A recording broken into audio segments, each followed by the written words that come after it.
Sigma continues to be one of the most daring companies out there when it comes to lens design, and their newest lens is maybe one of the most extreme yet. The 15mm F1.4 DG-DN Art, and this is a diagonal fisheye, is really kind of a niche of an already niche market. It's the first autofocusing fisheye lens on Sony, I believe on L-mount as well. It's also the world's first frame diagonal fisheye lens with an f1.4 maximum aperture. As you can see, that means that it's also beastly big, weighs 3.5 pounds, and it costs a whopping $2,000 US. So, is this extreme instrument a kind of lens for you? Well, we'll find out in today's review right after a word from our sponsor. Today's episode is brought to you by the Fantom Duffel, a new unique convertible duffel bag that starts as a compact packable case that easily fits into your luggage or carry-on bag, but then converts into a 35-liter duffel. The exterior is made of 1680D ballistic nylon, which is tough and weatherproof. The interior has a high-visibility reflective finish that allows you to easily see what's inside, even in a dim hotel room. A large foam pouch on the side has a cable pass-through to allow for charging, and the removable straps use a fidlock system to easily and securely connect them. I've been using it for the gym, and it has room for my water bottle, a change of clothes, a basketball, my massive shoes, a towel, and a charger for my cell phone. Visit store.phantomwallet.com to check it out and use code Dustin20 for 20% off when you're ready to check out. So the first thing to know about this lens is that it has an incredibly wide 180-degree angle of view. I wanted to take a shot of my feet. I was standing in the middle of a bridge that's about 12 foot wide, and you can see that just aiming down towards my feet, I not only had my feet, but I had all the width of the bridge and the rails on either side in the frame as well. And so it is incredibly wide. It's nearly 50 degrees wider than what the Laowa AF 10mm f2.8 that I just reviewed, because that lens is a rectilinear lens, and so it is incredibly wide. I think that we can at least give some credit for this lens existence to the fact that Sigma already made the 14mm f1.4 Art. As you can see from this photo, these lenses are virtually twins when it comes to their physical design, and I suspect that there is some shared engineering, not just in the outer shell, but probably some of the inner working as well, that allowed Sigma to leverage their engineering time and tooling to able to produce two lenses, and maybe, between those two being a little bit more niche lenses, earn enough to justify the investment of time and energy into developing these lenses.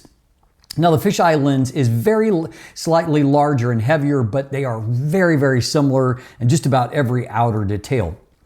Now, this is a diagonal fisheye, and so rather than being a circular fisheye where you get a circular image with some of the, the rectangular frame just blocked off, this will fill the frame. And in fact, you can really control the amount of distortion that you get by how you compose your subject and also how much you tilt the camera. So for example, in this shot where I composed a horizon in the middle of the frame, horizon's pretty straight. All it takes is just a little bit of a tilt up, however, moving the subject higher in the frame, more towards the edge, and very quickly you end up with that, very circular horizon line. Now, as noted, this is a heavy lens. It weighs in at 1,400 grams or 48 ounces. It means it's heavier than a lens like the 70-200 f2.8 Sport that Sigma recently released. And they have attempted to try to keep the weight moderately down, but I mean, this lens, it's made up of a mix of some metals and then what they call thermally stable composite, which is high-end engineered plastics. And so whether or not they try to keep the weight down or not, this is still a heavy lens. And you will notice it, by the way, out in the field. It feels hefty as you are carrying it out. And of course, unlike a 70-200, which is a longer, more slender lens, a lot of the weight is concentrated right here. And so as a result of that, you do have a tripod collar. So that, again, that's a shared design philosophy with the 14mm f1.4. By the way, this is a removable tripod collar. They do include a rubber sleeve that you can put over the top of the exposed kind of metal screw points that are on there underneath that tripod collar, but you can put that sleeve on if you don't want to use it. The tripod collar itself, obviously you can rotate it. There are some detents at the cardinal positions, and it is Arca Swiss compatible in the foot. I did find, because of this actual design, that when I was just carrying the lens on a strap out hiking, it just tended to bump and rub in very uncomfortable ways. So I actually rotated the tripod foot out of the way.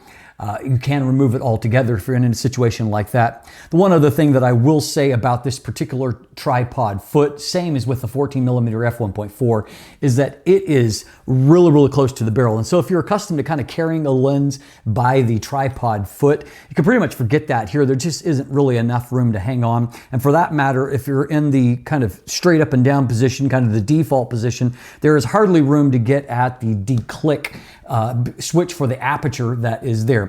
And so the tripod foot and collar, it is useful obviously for going onto a tripod. It helps the balance point to be better, but at the same time, it is inconvenient in some other situations. Now you can see up front that we have a very large curved front element here. And so what that means, and there's also a fixed lens hood. So what that means is that number one, the lens cap has to go over the top of this, although it is a unique design with a pinch cap. It also means that there is no room for traditional screw-on filters here. Now at the lens mount, there is a gel filter holder there, and then also in that lens cap, there is actually a place to store a couple of gel filters in there. It's a little bit of a weird arrangement, but it is an option that is there. The lens, as Sigma's better lenses do, does come with a nice padded nylon case as well. Now, when it comes to some of the other features here, this is a very feature-rich lens, and so we have got an aperture ring, and we've got a variety of options with that. We have got the ability to declick the aperture if so desired. We also have the ability to use an aperture lock. If you for example, if you don't want to go into the automatic mode, you can lock yourself out of that and lock into the aperture mode. Or if you hate aperture rings, you can just put it in automatic mode and you can lock it in place there. And once the lock's in place, you will not be able to come out of that without unlocking it. And so it means you're not going to inadvertently enter into a manual aperture setting. And so some nice options there. We also have an AF/MF switch. We have a focus hold or custom button there on the side, and you can program that function within the camera. And then in a unique Sigma feature, we have got an manual focus lock. And so that can be really useful, for example, for astrophotography. Allows you to pre-focus the correct distance for the stars, lock that in place, and that way when you go outside, you've already got an infinity focus ready to go, and you can be sure that you're getting accurately focused results for your shots at night. Other applications as well, obviously, but that is a useful feature to have. We also have a thorough weather sealing here, starting with a gasket at the lens mount, internal seals at the switches and the rings, and then a coating on the front element to help it to be both water and oil resistant for fingerprints. Easier to clean, all of those things. The aperture iris itself has 11 blades, and so it helps to maintain a circular shape, but I will note it also produces a really nice looking sunburst or sun star effect when you stop the lens down. So overall, this is a really nicely made lens. It is, professional grade in terms of the build quality, in terms of the various features that are here. This has everything that you would expect on like an equivalent Sony G Master lens.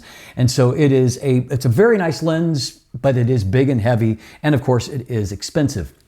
So let's talk autofocus. Autofocus here is utilizing Sigma's newest and best high-end autofocus system. They call it HLA, which stands for high-speed linear actuator. It is a high-speed linear motor. And in this case, although sure, there are some large elements in a design like this, an f1.4 lens, it's probably overkill here because with a lens with this wide of an angle of view, a lot's going to be in focus all the time. And so as a byproduct, I found that focus switches, focus changes are basically instantaneous, just snapping from one to another. Autofocus is quiet, it's confident, zero problems there. Had no problem locking on to eye detect on either human or animal subjects and was able to track that fine. At this point, I'd be shocked if a lens doesn't do that because that has become such a well-executed piece of technology. Now on the video side of things, the video AF is really, really reactive. Now that's probably great because I think one application for this lens could be in doing like extreme angles of sports, skateboarding or things like that. And so autofocus, even in video mode, is really fast. Now, for doing just basic focus pulls from one to another, it's almost too fast. Now, you can detune that a bit in the settings of your camera if you so desire, but there's plenty of speed there for doing focus changes. You can see here with my hand test, you see that a bit, that the focus goes so quickly from my hand to my eye that it's almost a bit abrupt. There is a little bit of focus breathing too that draws attention to that. But autofocus here is extremely capable. This is, in this case, I would say almost an overpowered autofocus system, which is much better than an underpowered autofocus system, by the way.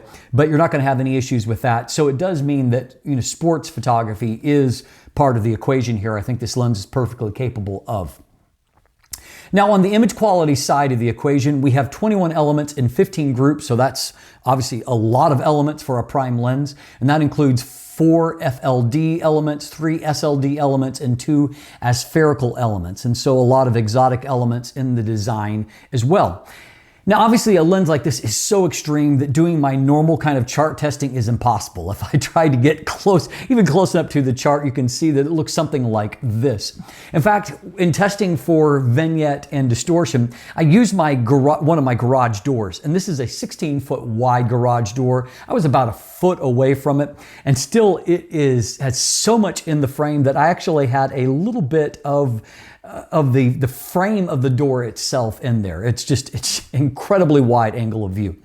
And so in testing, however, I found that I had less than 2 stops of vignette. By the way, I will do a detailed optical breakdown at the end of the episode if you want to stay tuned for that, but I'll give you a quick overview here. So under 2 stops of vignette, the correction, obviously, as far as correcting the distortion, you're not going to be able to do that and just using the slider. It wasn't capable of doing that but there is a profile that Sigma will provide for the lens. It actually defishes the lens. And so as you can see, you lose a lot of image, but you're able to get back to a fairly much a rectilinear angle of view. And it works a little bit better on a less extreme image like this landscape shot here.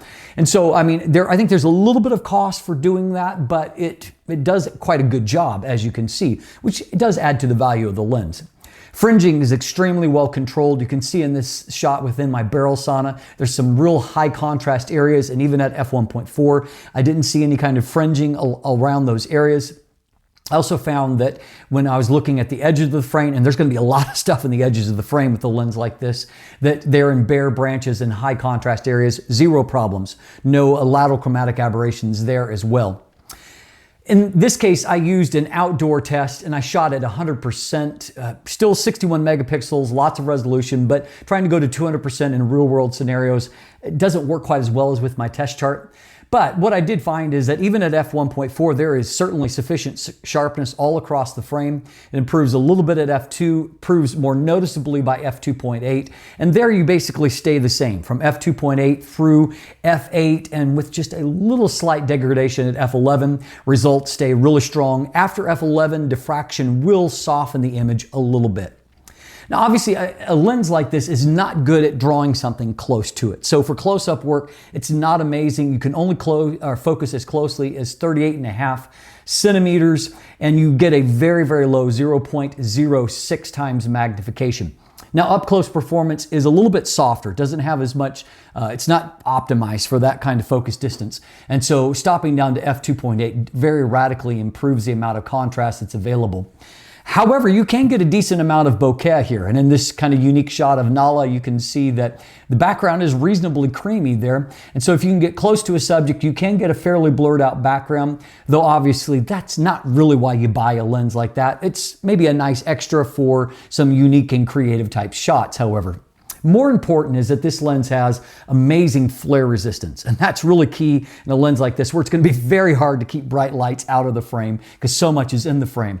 But I found very, very minimal impact for having the sun in the frame, even very bright, very directional sun, 0 problems with that. So I was very impressed with that. And this lens is being marketed by Sigma largely for astrophotography, and so importantly there I found that chroma performance was good, and there is minimal kind of chroma smear in the edges of the frame, and so that's very, very well managed as well. And so if that's a reason why you would consider a lens like this, you can know that it actually does perform well in that regard.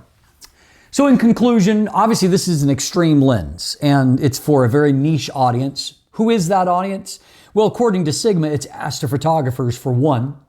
I would say also good application is maybe concert photographers, those that are working in lower light situations that want kind of the extreme options and unique look that can be provided by a fisheye type lens. And so it can be very useful in professional applications for that. I would say that sports is also a nice option. The fact that you have such quick autofocus does help in that regard and allows you to get maybe more narrow depth of field shots or shoot in lower light conditions and still get a reasonable shutter speed for stopping action. So it could be another useful application for that.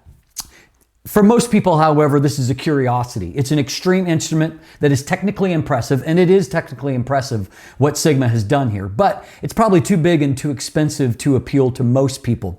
However, for those that actually could use it and can use it well, I suspect that this is a lens that they will have a lot of fun with, and that happens to be you. There's nothing that I took away from besides the obvious, that it's big and it's expensive. Everything else about the lens it's pretty fantastic. Now, if you want more information, you can either look into the description down below and get linkage to my full text review. There's also links to an image gallery there along with buying links. And now stay tuned if you want the detailed breakdown into the optical performance.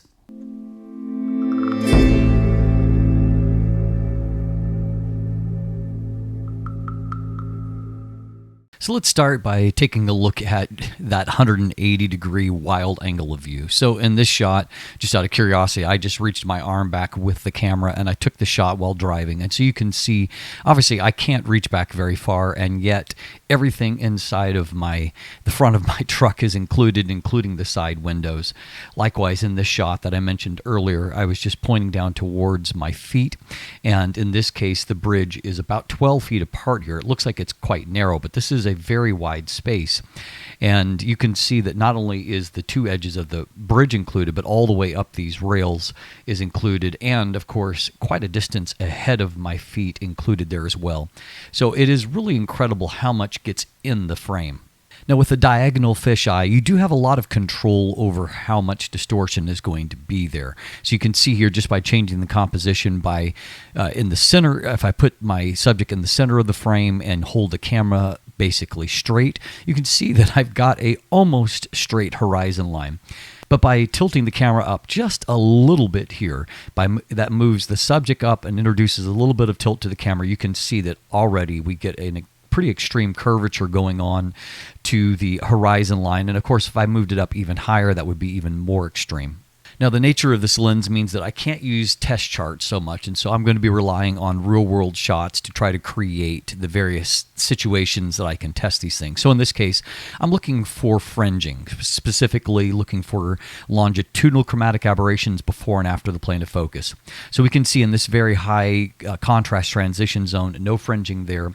Also, very interestingly, along here and then also around the edges of this window. These are all areas where I would anticipate seeing fringing, and you can see that they are extremely well controlled. So a great job there.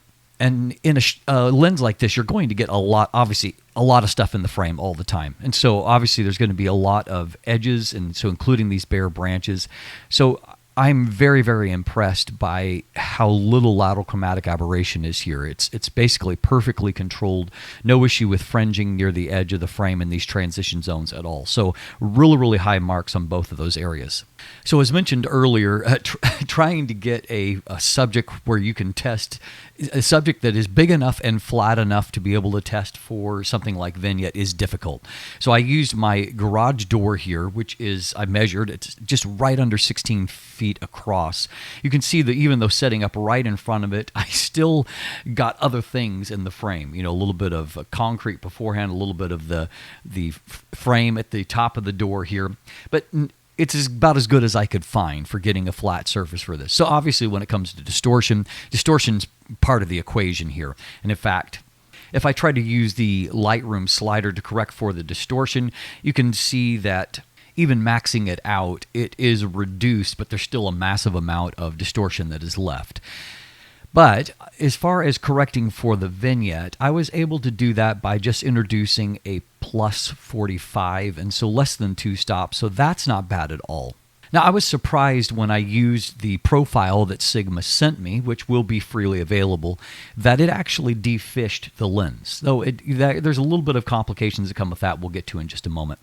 So what you can see here is that now we have a rectilinear design without any kind of vignette and fairly straight lines. Now, obviously, you've lost a lot of image, but I think you're probably still pretty close to what a normal 15mm lens, its angle of view, would produce. And in fact, the amount of image that's lost was a little more exaggerated there because of the extreme amount of distortion from being so close. If you're a little bit more of a distant subject, as we've got here, you can see that, sure, we have lost a significant portion here at the edges of the image, but it's not nearly as severe as what we saw there on the garage door.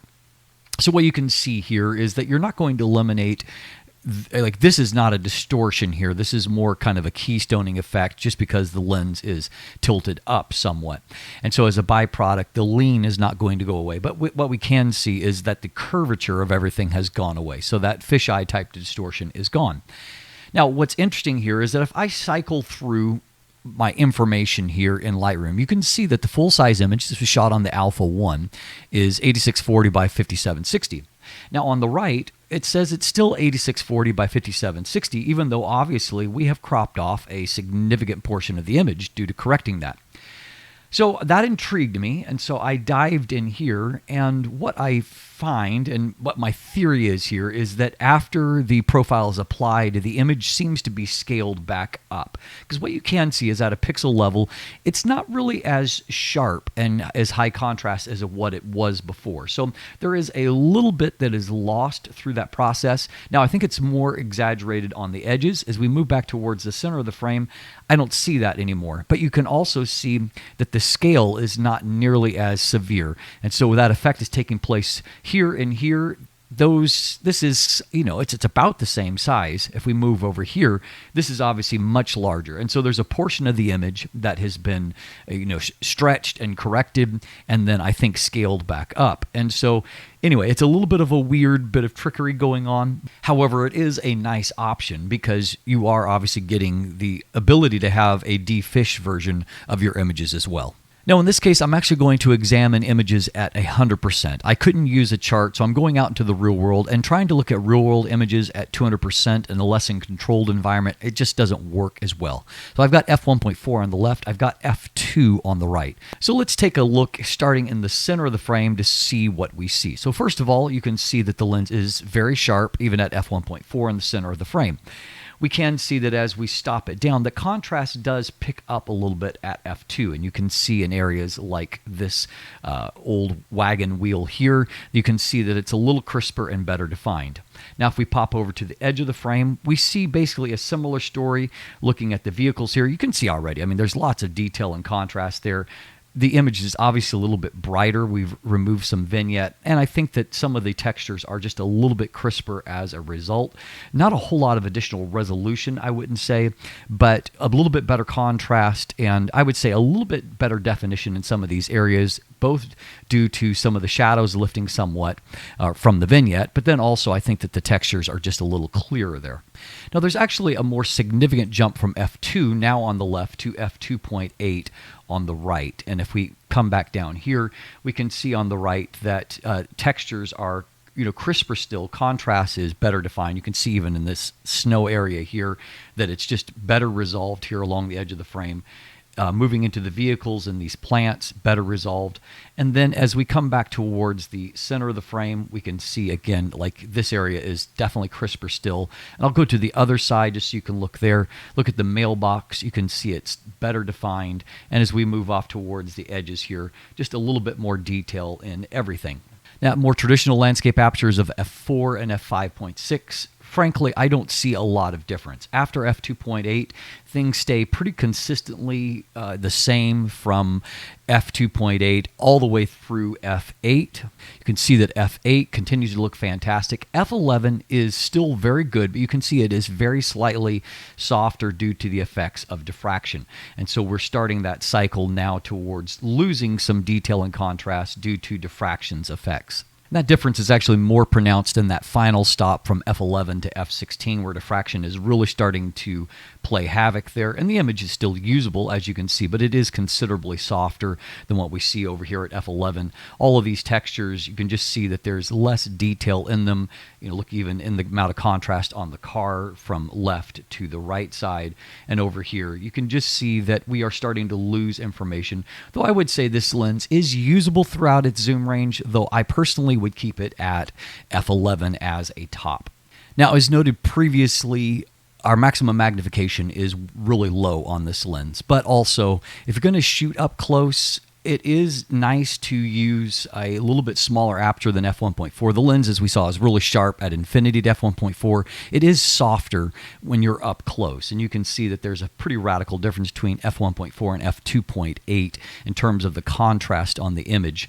And so I would definitely, if you want detail when you're up close, I would stop down a little bit.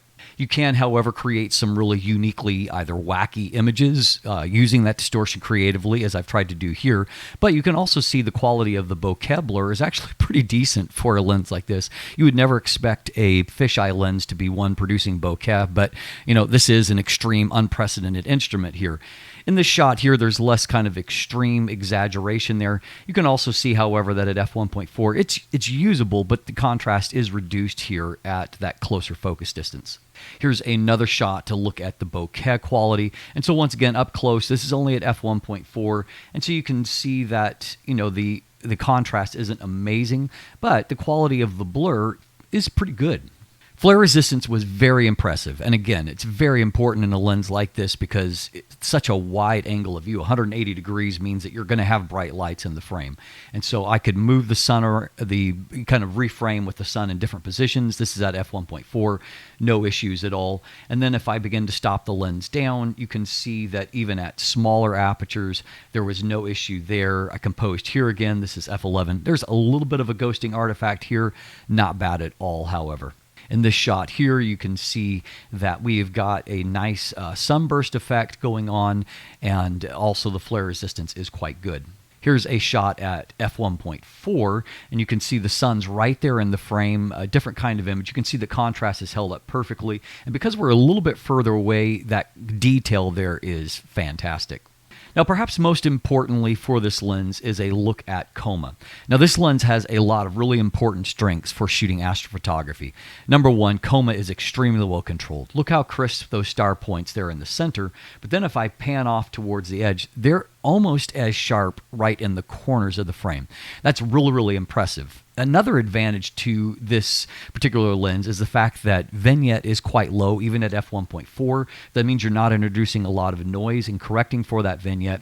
And then also the fact, looking at this image, now obviously this is not a peak astro night. The moon was still quite bright, but it was the only clear night I had during my test period, and it was cloudy before the morning came. But anyway, I shot this image f1.4. This is only ISO 800 and a shutter speed of 2 seconds. So that means I'm completely eliminating the possibility of any kind of stretching of the stars, light trails forming. I'm able to freeze that quickly. And also I'm keeping the ISO down, and so there is little noise in the image, which produces a better end result. Here's another shot here, and I just wanted to quickly demonstrate the different ways you can approach. So obviously here, once again, you know, star points look fantastic. That's all good. I also have the option of doing that defish option and recomposing to get a rectilinear image. Obviously, there's less in the frame. That could be a good thing, however, depending on, you know, how much you want to be in the frame.